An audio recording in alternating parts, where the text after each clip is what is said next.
Welcome to Chapter 8. We are going to talk about social conflict and emerging theories.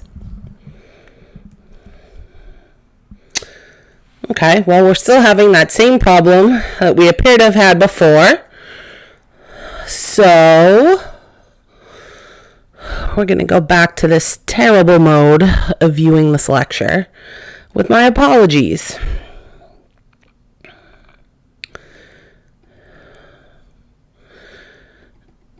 So the first theory we're going to talk about is social conflict perspectives. This is a perspective that looks at conflict as a fundamental part of our life, something we can never fully resolve.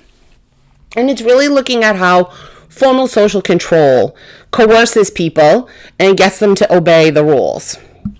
Now, social order rests on the exercise of power through the law. So basically, the law becomes a tool of the powerful. The people who are in power use the law to keep other people subordinate to them, and also they use the law to reflect what their priorities are. So one thing to think about here is social class, because that's really sort of the big piece here with conflict perspectives. So social class is a distinction made between people on the basis of social characteristics. Generally, this is looking at things like wealth and income, but it also includes some other characteristics. Now, you guys may recall from intro sociology that we have both ascribed characteristics and achieved characteristics. Ascribed ones are ones we're born with, things like our race or our gender, while as achieved characteristics are things we actually acquire or achieve, our education, our income, etc. So, Karl Marx is one of the best known early writers on social conflict, and he talks about two fundamental social classes, the bourgeoisie and the proletariat. Now, the bourgeoisie are the capitalists. They're the people who own the means of production, while the proletariat are workers who earn their living by selling their labor. Now, the struggle between classes is inevitable in any evolution of any capitalist society, and Marx believed the natural outcome of class struggle would result in a classless society. Okay, and this is the basis of communist thought. Now, William Bonger is a Dutch sociologist, and he saw this as an ongoing struggle between the haves and the have-nots, and that ongoing struggle is a natural consequence of any capitalist society. So only people who actually lack power are routinely subject to the law. Now, Vold talks about crime as political conflict, and he sees crime as the product of conflict that is political between groups.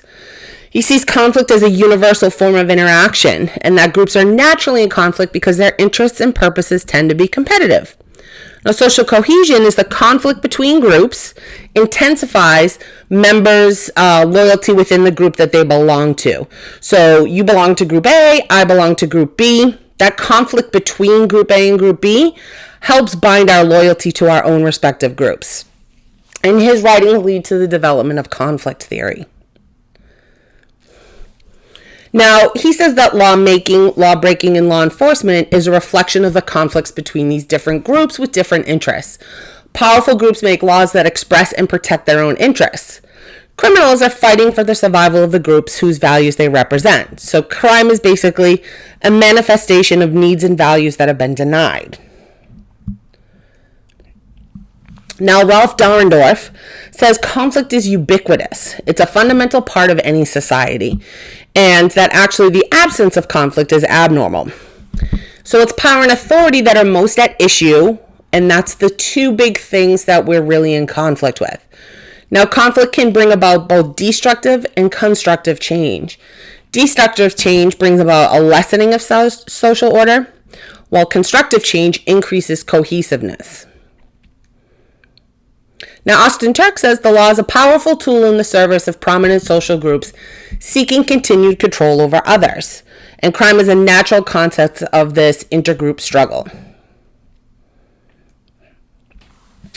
Now, Marxist criminology holds that crime can be eliminated by overthrowing the rich and powerful and changing the economic structure of society. And this comes about from three historical circumstances. First, there's the writings of Marx, Engels, and Hegel. Then this conflict perspective in the social sciences rises around the 1900s, and then there's some radicalization in the 60s and 70s here in America.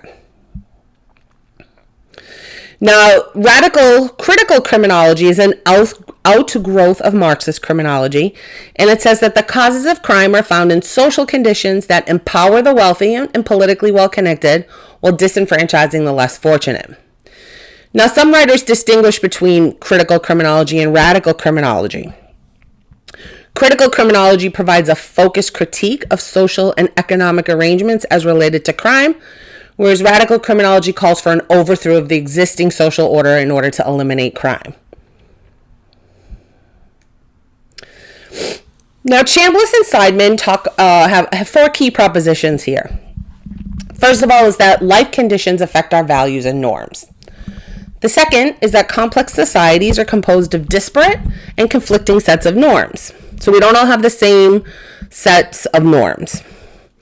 The probability of a group having its norms embodied in the law is related to how much economic and political power that group has. The more political or economic power you have, the greater chance it is that the law will reflect your views. Now, it's important to remember no act is inherently criminal or immoral. Acts are made immoral or made criminal when we successfully apply the law to that, and when we successfully apply a negative label to people who break those laws. So Chambliss said that economic consequences of crime within a capitalist society perpetuate crime. Now, Quinney talks about capitalism and crime as well, and starts with these 6 Marxist propositions for an understanding of crime. First is that our society, and here in America, is based on advanced capitalism. So the state is organized in order to serve the interests of that dominant economic class. Criminal law, then, is an instrument of the state and the ruling class, and it's used to maintain and perpetuate the existing social and economic order. Crime control represents the ruling class interests to establish domestic order. Subordinate classes remain oppressed by whatever means necessary, but especially through the use of the legal system. Only the collapse of a capitalist society and the establishment of a social society will solve the crime problem. Now, Quinney also says almost all crimes committed by the lower class are necessary for the survival of those people in those classes. Crime is inevitable under capitalist conditions because it's a response to those conditions. And the solution here is to develop a socialist society. Now, some critiques of this radical criminal and Marxist criminological approach. There's generally an exclusive emphasis on mechanisms of social change at the expense of any developed testable theory. They haven't really recognized that indeed there is a fair amount of consensus about the nature of crime. Most people in society do not desire crime. Most people in our society want criminal activity to be controlled. And Marxist criminologists sacrifice objectivity by allowing their personal values and political leanings to enter into the criminological arena. These theories are also unable to explain low crime rates in some capitalist countries, and they're often unwilling to acknowledge or address the problems of communist countries. So when they're talking about socialism, they're actually talking about communism, which has failed, and failed generally before most of your lifetimes even began. These theories also fail to appreciate the multiplicity of issues contributing to the crime problem. The crime problem is not simply a problem of capitalists versus the working class. So Marxist criminology lost a little bit of prestige after the collapse of the former Soviet Union, and that happens in the early mid-90s. So today, radical critical criminologists don't really use that traditional Marxist rhetoric. They do continue to demand eradication of inequities in the criminal justice system, the elimination of prisons, abolishing capital punishment, and the end of police misconduct. Those are things, though, also advocated for by other criminologists as well. Now, there's been some newer theories that develop in the late 20th century. They include Peacemaking Criminology, Feminist Criminology, Convict Criminology, and Postmodern Criminology. So let's take a look at these. Peacemaking criminology says that social control agencies and the citizens they serve should work together to alleviate social problems and human suffering. The focus isn't really on how to stop crime, but rather how to make peace. Peacemaking criminologists really argue that violence breeds more violence. So it's a nonviolent criminology of compassion and service, seeking to end suffering and thus eliminate crime. So the peacemaking process is really focused on how do we reintegrate people back into society. Now, this has been criticized as being naive and utopian and failing to recognize the realities of crime control and law enforcement. Now, feminist criminology is very important, and this is a set of theories that comes about probably beginning in the 60s. And the emphasis here is to really look at the role that gender plays. And one thing it does is it really emphasizes the difference between gender and sex. So remember that sex is a biologically based characteristic that we tend to assign to male and female.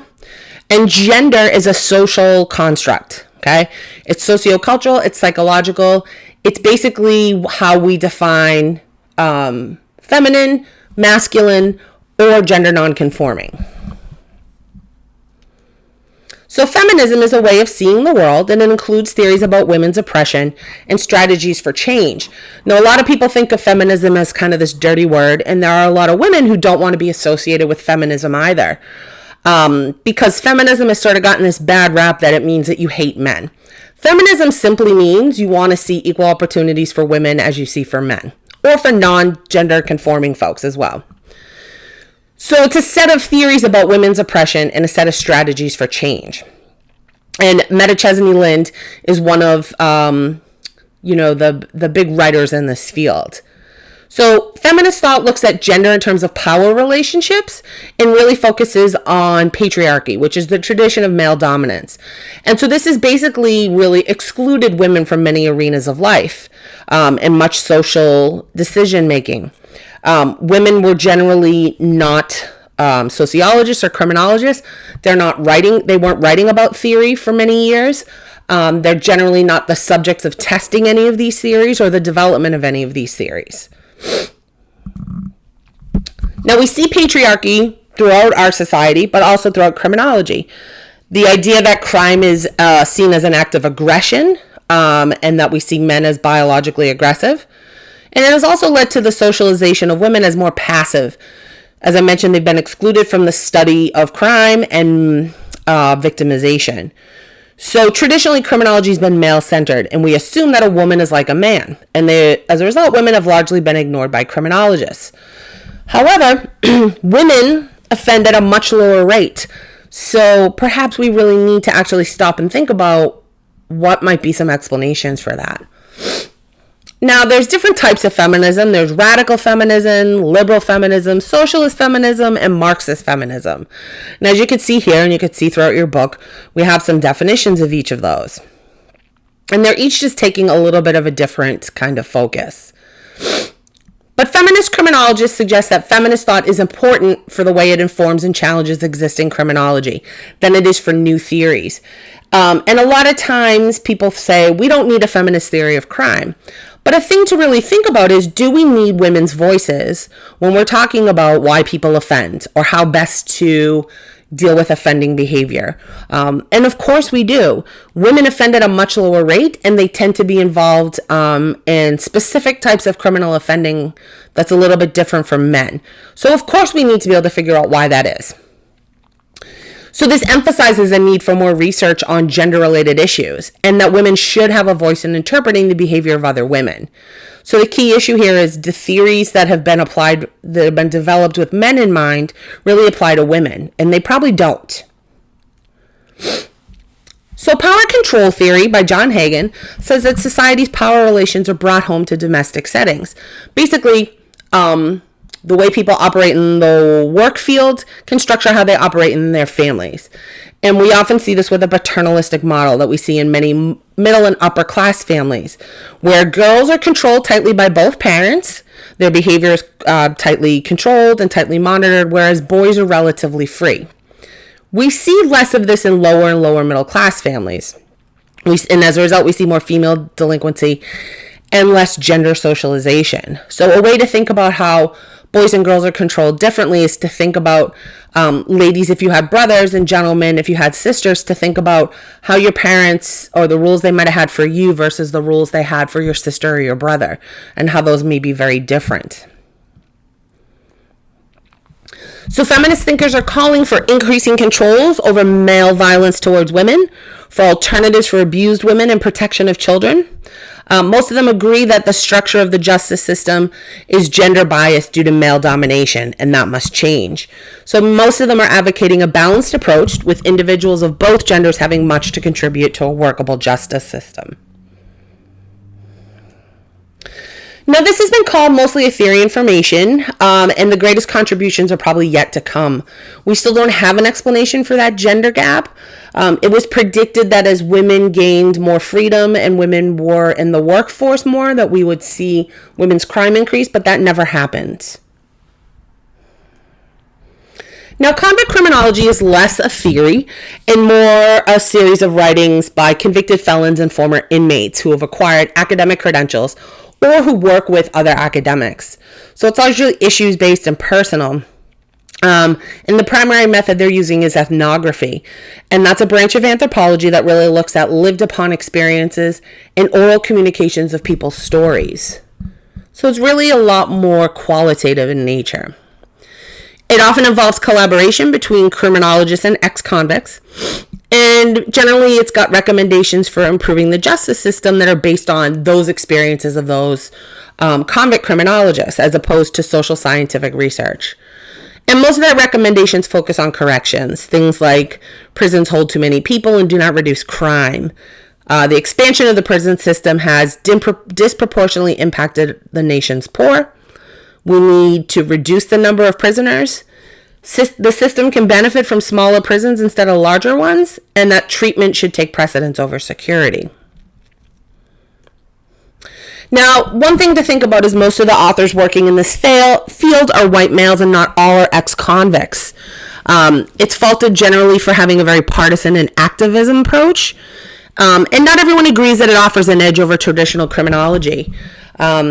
Personal experience rarely provides a complete picture. Now, this radical critical thought area, some people think it's becoming irrelevant, but it's got new areas of exploration that includes things like studying indigenous populations, and how institutes of higher learning are becoming more and more like businesses and corporations. Now, postmodern criminology is looking at social change inherent in postmodern philosophy. This is the rejection of the Enlightenment belief in scientific rationality.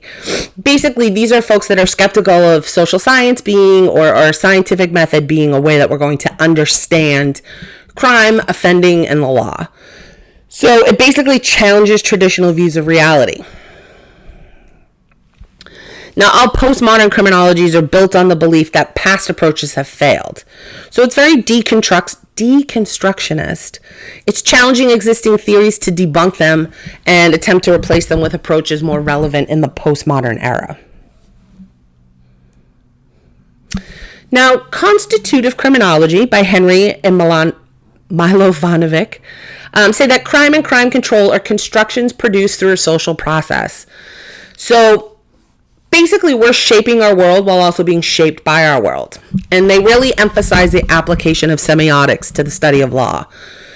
This is basically the idea that everything we know, say, do, think, and feel is mediated through signs. And semiotic criminology identifies how language systems communicate uniquely encoded values. So how our word choice and the words we use communicates our values. Now, critiques of this is that it's pretty incoherent and uses some pretty vaguely defined terminology. Deconstructionism challenges traditional theories, but often fails to offer viable alternatives.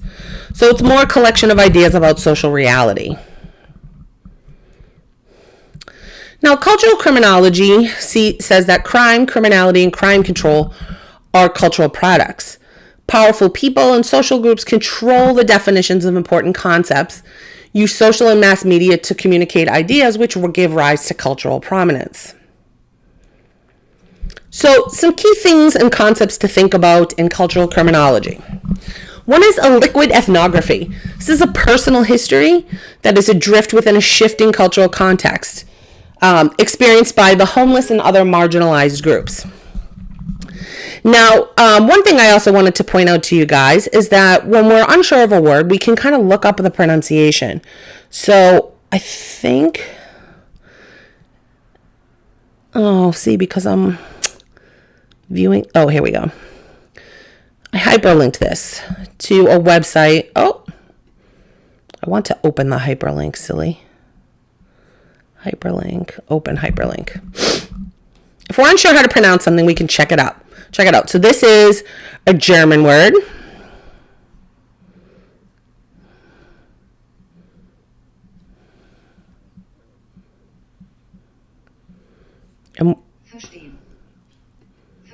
Verstehen. Okay, so that's an intimate understanding of events from the point of view of the participant. Edgework says that is really looking at high risk and the thrill associated with it, that criminal behavior can be emotionally appealing and exciting. Carnival of crime are attempts to make sense of the current increase in violence, cruelty, hate, and humiliation. And then there's media loops and spirals.